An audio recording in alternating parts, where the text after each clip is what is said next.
নমস্কার নন্দীগ্রামের মা কাকিমা কাকু জেঠু দাদু দাদারা, তুমি যে রাজনৈতিক দল করো না কেন, আমরা কিন্তু সবাই বানের জলে ভেসে এসেছি।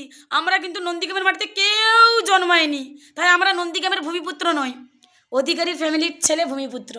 মানে এটা আবার সৃষ্টি হলো। কি বলবো, বলছি নন্দীগ্রামের মানুষকে আর কতদিন বোকা বানাবেন শুভেন্দুবাবু? আর নন্দীগ্রামের মায়েদেরকে প্রথমেই বলি, আচ্ছা তোমরা কি নিজেদের ভালোটা বুঝবে না? ইনি কে?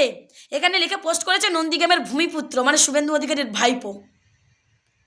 বাহ বাহ বাহ বাহ, নন্দীগ্রামের মানুষ তো তাহলে বানের জন্য ভেসে এসছে। শুধু অধিকারী ফ্যামিলির, ও আচ্ছা ভুলবশত কাঁথিতে জন্মগ্রহণ করেছে তাই না? ভুলবশত ওখানে হয়ে গেছে, লোকেশনটা চেঞ্জ হয়ে গেছে। মানে নন্দীগ্রামের মানুষ কি বানের জলে ভেসে আসছে? শুভেন্দুবাবু একটা কথা বলতে চাই, বন্ধ করুন তো আপনি নন্দীগ্রামের মানুষকে নিয়ে খেলাটা বন্ধ করুন।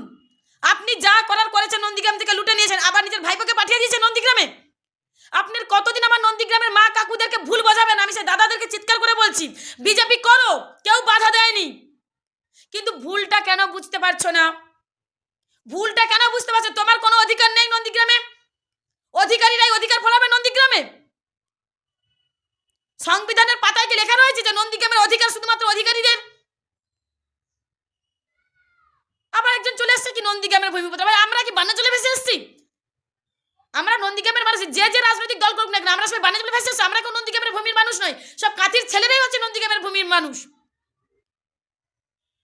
দেখুন শুভেন্দুবাবু, আমি নন্দীগ্রামের মা কাকিমাদের বলছি, কারা সাপোর্ট করছো আমি জানি না। আমি যদি দল নাও করতাম, তৃণমূল যদি নাও করতাম, আমি জীবনে কোনোদিন এটাকে সাপোর্ট করতাম না, কোনো দিনের জন্য সাপোর্ট করতাম না এটা।